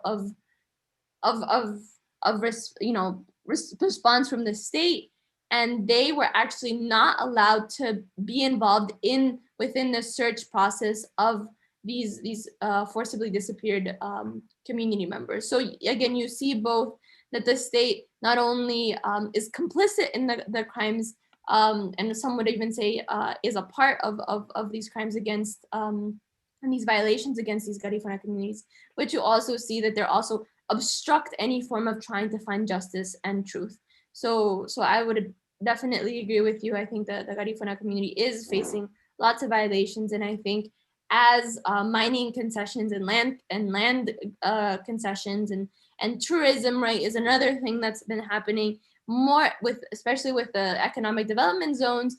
Garifuna communities are some of the, we've seen they've resisted for years, but we see resistance right now, specifically in regards to these special economic development zones. And we also see it in regards to, right, these land grabs that we've been seeing. So I think it is a very, very worrying, very, very worrying situation. And the Honduran state has not responded in any way that is conducive to anything other than continued harassment and continued land grabs. Jalileh, I would like to. Could I respond as well? Go ahead, Charlie. Yeah, I just wanted to respond to 2 points just because I have to get off again because I am running a summer conference with youth.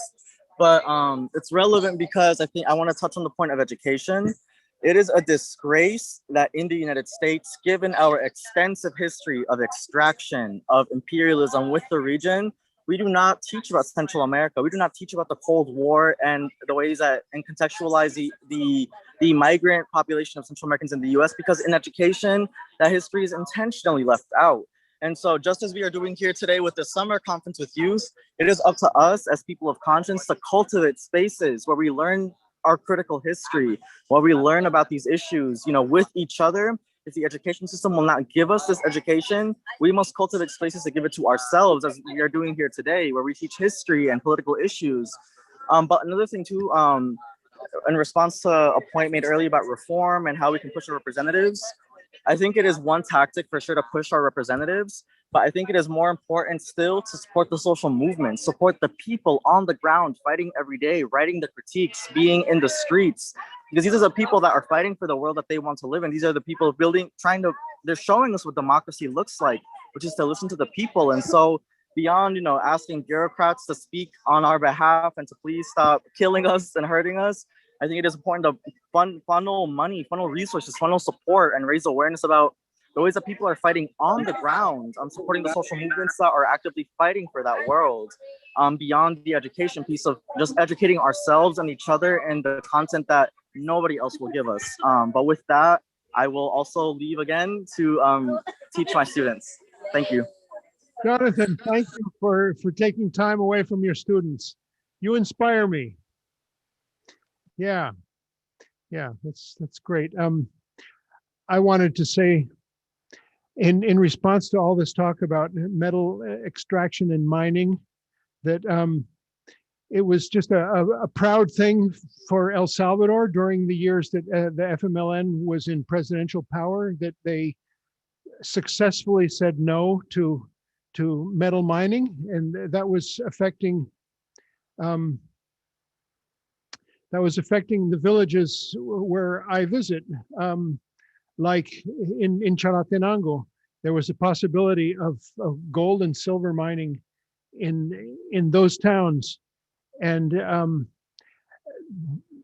it got turned back, and hopefully Bukele will not reverse that, and it'll be a permanent decision on the part of a country. It's too dangerous and too dirty to deal with metal mining. I wouldn't count on that, but we'll see. We'll see what happens. But yes, metal mining and all and different forms of extraction is a huge deal throughout the region, and increasingly Nicaragua as well.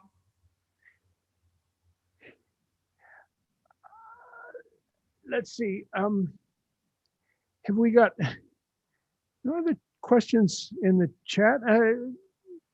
Melissa, just a quick final question. I know you both have some other time constraints, but tell us about your trip to the Atlantic coast. Was it just one trip, or was it a series of trips where you did the research for that article? Yeah, so that was in 2019 before the pandemic hit in the Western world. And I went to Nicaragua for the first time as a reporter for NACLA, and it was naive of me to go without putting in place a stronghold of digital security. But I went, and I was really careful throughout, because you could really feel the tension, and right now it must be 10 or 100th fold with the elections coming up and political prisoners multiplying again in the country. But so, and at that time I could feel that we could not talk openly about politics to anyone that I was meeting. I had to be careful. And I remember, let's say, following a trail that was laid out for me of people who were critical of the Ortega regime. And so I kind of like traveled that way, from contact to contact, and from safe hostel to safe hostel, as a journalist, and going to the Atlantic coast. So basically what you have to do is, from Managua, you contour a huge lake. I forgot the name of the huge lake in the middle of Nicaragua. Huh? Lake of Nicaragua. Yeah. So you contour that, and then at the south of that lake, it's very like FSLN strongholds. So that was very quiet as well. And then from there, you take a boat and you cross the Indio Maíz Reserve, through a boat basically, and it takes hours. And you go to the coast, which the coast, right, which is because the indigenous and Afro-descendant people there have fought for autonomy of this territorial land. And so it is an autonomous indigenous and Afro-descendant land, and they are supposed to be the ones governing there, which is amazing. So that's on paper, which they fought really hard for. And so you arrive there, and I arrived at a town called Greytown. It's it's a small town. It's beautiful. There's no cars. It's one. I have a thing against cars. No, but it was a really nice time. Very welcoming people. And there, because the community was more tight knit, I'm talking about the Creole and Rama people. So Creole are the Afro-descendant people from the southern coast of Nicaragua, and the Rama people are indigenous from that southern part of the region. So they welcomed me, and I felt safe there because I felt, you know, the community was taking care of themselves in a way, and I felt like less isolated and alone whenever we felt pressure from the municipality, soldiers coming. For example, you know, we would randomly meet really and talk about you know, their things, whatever they wanted to talk to me about. I would you know, randomly seeing soldiers patrolling in front of the house constantly. You know, I'm just saying that you can always feel that you're monitored and under surveillance, really. And that people are always listening to you and seeing if you're up to something political. And so you really felt that pressure. But people, you know, on the ground are really, all they want. I mean, this is what really struck me, is that, you know, they're not, of course, they're political in the sense that they want their human rights met, but they're not necessarily anti-FSLN or pro-FSLN. They're just like, no, we want our rights met and we want to be left alone on our territory. Really, like, you know, leave us alone. We have fought for our freedom. Now, please go and stop monitoring us constantly, and stop, you know, how I say it in Spanish, like hostigarnos, you know? So that's really what struck me. It was not particularly, like, I remember speaking with them. They're like, if they, you know, if the government wants to dialogue with us, we'll do it. Like, but we really just want our rights to be met. And when I say rights, it's because their natural reserve is being deforested at rates that surpass the ones in the Amazon forest in Brazil. It's crazy, and no one really talks about it because it's small. Of course, the region is much smaller, right? But it's one of the most biodiverse forests in Central America, and it is really heartbreaking to see that, because when you are there, you see clearances within this natural reserve, right, which is supposed to be, you know, land for animals and for fresh water and for indigenous communities who live their traditional way of life, of fishing, you know. And yeah, and so you see like patches cleared up for cows. You see, you know, you hear. I didn't go all the way because I can spend that much time, but I heard so much of people talking about, you know, mining for gold within the region, and so we really have this huge deforestation. And with that, this is what the people on the ground told me, is that, you know, with that deforestation that is kind of led by civilians, so either impoverished campesinos who come, you know, because they're poor, and they believe that having like so many cows will make them richer. And then sometimes these campesinos employ other people, and then they deforestate more and more and more. But they're not stopped by the government at all, whereas before there was. So before the state, I know I'm like, I could talk about forever about this, but so before the state would protect the forest more by putting like how do you say that, forest guards, there's a word for that, Ranger. yeah, forest rangers. And then little by little they disinvested so much in forest rangers, and so people have been entering at a super high rate. You know, civilians, companies, everyone's there now. And what the people on the ground feel is that the government's letting them so that they can have a stronger political hold on the region. Because of course, what the indigenous people were telling me is that if we don't have a land, where are we going to go? We don't have anywhere else to go. And so their political rights that they fought so much for are being diminished, as well as the land is being diminished on which they are in. And so a lot of these campesinos also support the government in place, and so they feel like it's kind of like a little by little political encroachment on top of the, of course, the environmental degradation that it causes.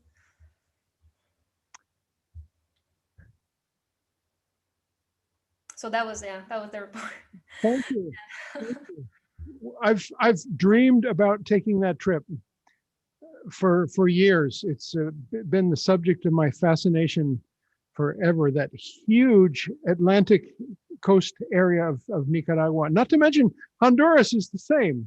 It's a huge Atlantic coast, and the diversity of people and cultures and languages, just amazing. But its remoteness means that it gets exploited and screwed more so than the Pacific parts of those countries.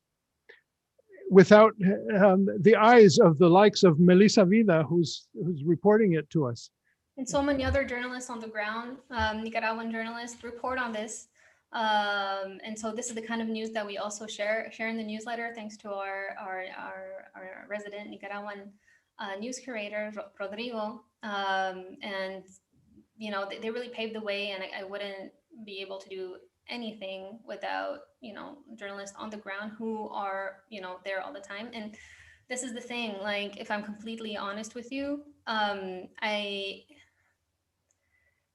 I was over there, I mean, I saw that there was like a lot of like this cloud, right, of surveillance. And I remember I was there with Danish folks who were there to help out and give medical supplies, and they encountered a lot of problems as well with people with the state and in the region, because they were seen as foreign interference when really they were super apolitical. So there's this like tension of like, verifying everyone. And then when I came back, when I did the boat trip right back to where I said I was at first, unfortunately, I got stopped by the police with a source, because I wanted to investigate more of the palm industry, because it's also encroaching the region. And I got stopped by the police, and so thanks to different reasons, my privilege of having a Belgian passport, I was able to get out of it. And I'm really glad that the source as well was able to get out of it, but it was very scary. And just to say, because I know like in the police station waiting, like they blasted like evangelical music and constantly, and I was like, oh my gosh, I was like in a total state of disbelief at what was going on. And yeah, and so after that, I mean, we were released, and we convinced him that, that I was a tourist. And so after that, I felt even more the monitoring aspect, and I had to leave earlier the country than intended, thanks to Naklam's help as well. And this is the kind of fear that I can get away from, but journalists on the ground cannot, or much more difficult way. So I'm always like also, pointing at, journalists on the ground in these different countries, and the organizations in these countries, and like we want to, support people in the United States, and also support these people, throughout Central America is so important. Even if it's just like, this is what I say, like, of course we can support, giving money financially and all that, but just like sharing their stuff on social media, clicking on the links of news, of the news, of local reportship helps so much, because, because journalists are able to show that they're being read through clicks now, and being able to, apply for grants or apply for this and that. And so every click, I really think that every click matters, and supporting these people, and sharing, sharing online. And what we're doing today is awesome as well in that sense. So thank you so much for inviting us. But yeah. It's a great thing to have the three of you with us today. It's maybe it's almost too late to bring this up, but just the being able to look at the likes of Sandinista Nicaragua and have a critical lens is almost impossible, because of the elephant in the room, which is United States imperialism. And I think of what just happened with the arrest of the two other candidates in Nicaragua, where the FSLN government arrested one of them being the daughter of Violeta Chamorro, and one part of you says, "Oh, this is a horrible thing. How could this be democracy that they got arrested right before there's going to be an election?" Another part of you says, "Hey, wait a minute. Remember 1990? What happened? The United States put together a coalition, and they put together a quid pro quo. You elect our lady in white, and we will stop the war against you. We will stop the sanctions against you, and we will resume our aid package." And they put together a coalition of kind of like what's in Israel right now, all the way from left to right. Anybody who didn't like the FSLN joined the UNO, which was Violeta Chamorro's party, and she won, and the FSLN was out of power. And so, it came straight from the U.S. Embassy. It was there's an office in the embassy that's a political office that does that stuff. Here we are in the aftermath of the Trump administration, and everybody's saying, "Oh, Russia, they intervened in our elections." I'm shocked. So, this is what I'm dealing with inside with my friends in Nicaragua. I just would love to go back there. The sooner the better. And it's just such a pleasure to deal with all three of you journalists from Central American News. Any final comment before we say amen, we're done? I would just like to make a slight comment, which is on the point in Nicaragua that you just mentioned. And unfortunately, Rodrigo, who's our Nicaragua curator, can't be here with us. But we've definitely seen that a lot of the movements that are being led have been, community grassroots led, right? So I think that we do see a huge discontent. And of course, right, I think we shouldn't be ahistorical in any way, shape, or form. But I think from being on the ground and working specifically, I've worked with, for example, I worked with the Miskito community in Nicaragua, specifically on land grabs, and we have seen that the part FSLN and the state in many ways has facilitated and has been complicit in the same human rights violations of not just killing over 300 people and demonstrators, but also in right, like in these land grabs and in these precarious conditions within the Atlantic coast and indigenous communities. So I think that you see that in many ways, I think we shouldn't be ahistorical, and but I think also if we're talking about democratic governance, I think that it is up to the people. And I think in many ways, we see independent journalists being criminalized. We see we see defenders being criminalized. We see, so I think that while not being ahistorical, I think also seeing what people on the ground are saying. And I think that many people, and I think even many people who were Sandinistas back in the day, are very, very discontent and are very, I interviewed and I had conversations with people in Nicaragua who were like, I fought, I was fighting alongside this government, and now I'm now I'm fighting them. So I think that when you see authoritarianism, and I think when you see dictatorship, I think that, and a good Nicaraguan friend and I always talk about this, because similar tactics that Juan Orlando Hernandez has used here in Honduras, we see them being reproduced in Nicaragua. And I think, right, we're talking about packing the judiciary, we're talking about placing people who support, so I think that you are talking about a situation that is worrisome, right? 4 presidential candidates were kidnapped or were detained. That is worrisome in any country. And again, like, yes, like we need to be mindful of U.S. imperialism, like of course making its ways and clawing its ways into these things, but we see that it's happening anyways, right? Like we see U.S. corporations and Canadian corporations having mining, you know, they have a bunch of mining companies. The main activity right now, or one of the main activities in exports is mining in Nicaragua, regardless of who's in power. So I think that you see this obsession with power that you're seeing right now in Nicaragua, where it's not necessarily, yes, like there's a lot of history there, right? There's a lot of revolutionary history there.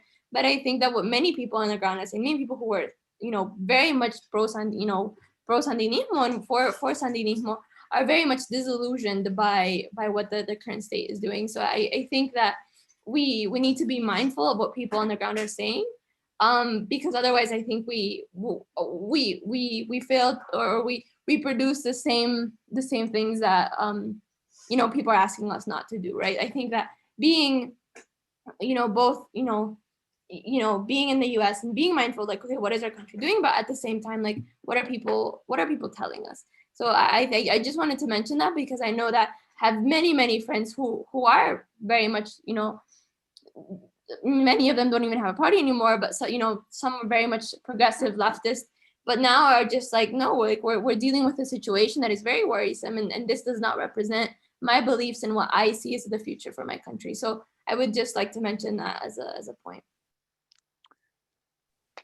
Well,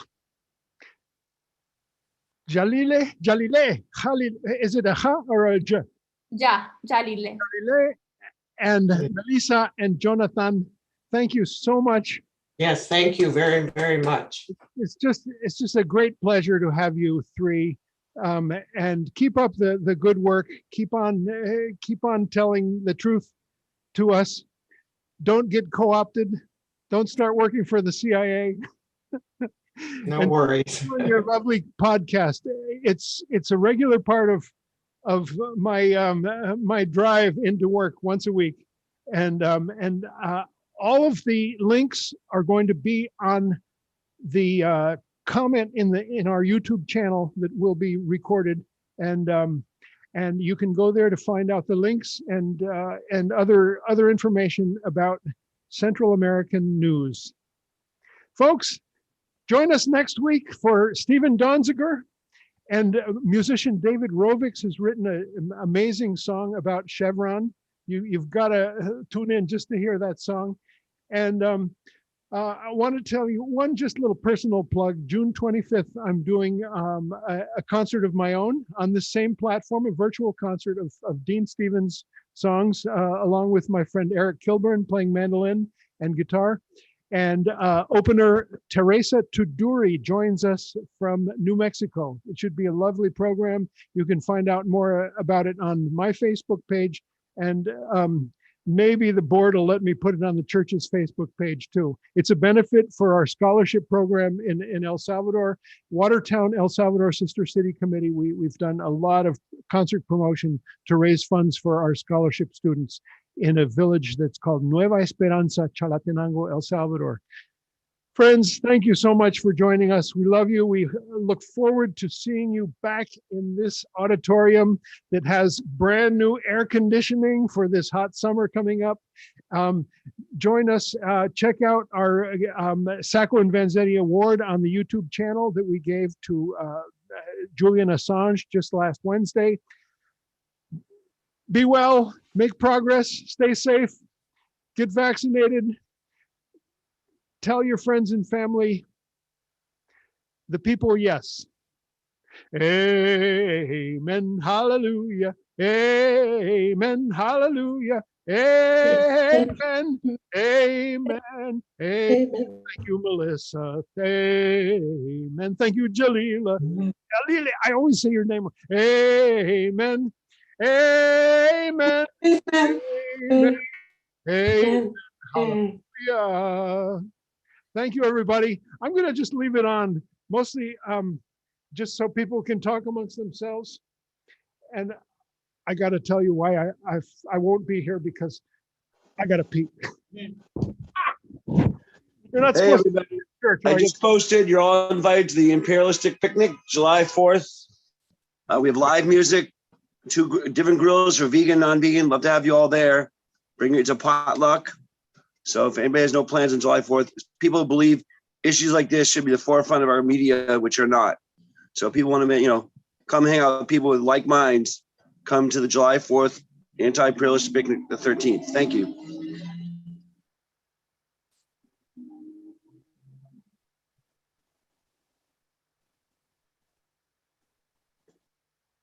More talk, please.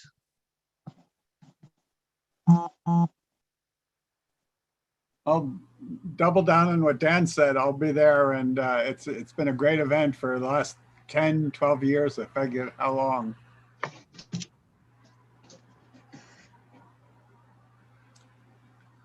So what's the exact name of the podcast again?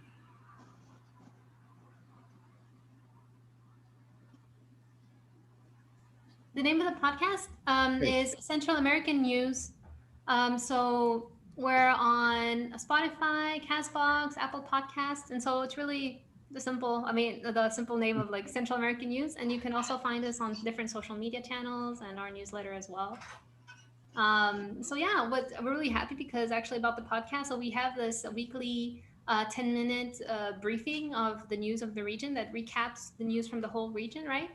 But now, thanks to our podcast animators, we'll also have deep dives with interviews with people in the region and going deeper in the topics that we cover.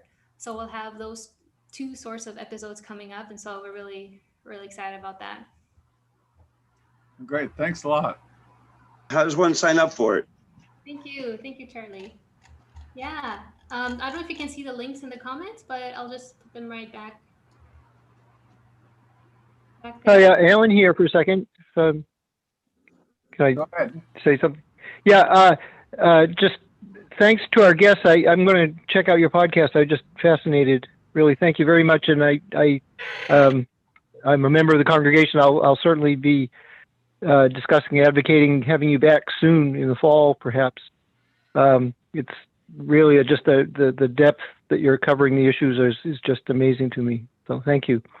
I did want to say the anti-imperialist picnic that we voted to become a sponsor. We are an official sponsor of the anti-imperialist July 4th picnic. So that news will be going out to our members also. But hope to see you there. Thanks. And bring your own chairs. We're limited chairs. So if you have chairs, it'd be nice to have a chair there. And we'll have 3 easy up tents or 4. It'd be under if it's too hot, but if you can, bring your own chairs. I was just looking at the Central American News website. The first thing it says, this is a noise-free newsletter. Love it. Love it.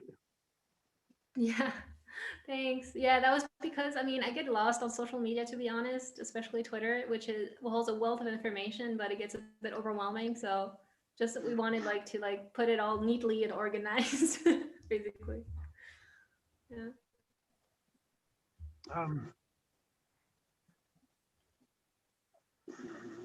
Thank you so much for having us again. Honestly, your commitment to learning more about Central America and supporting Central America and Central Americans is encouraging.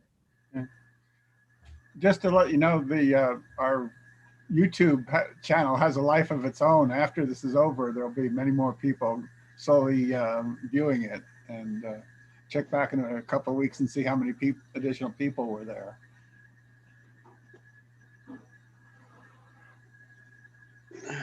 Yeah, it often happens that way. Oh yeah, we're okay. I thought are we still live? I don't know. Yes, we are. Dean, you might want to cut off the recording at this point.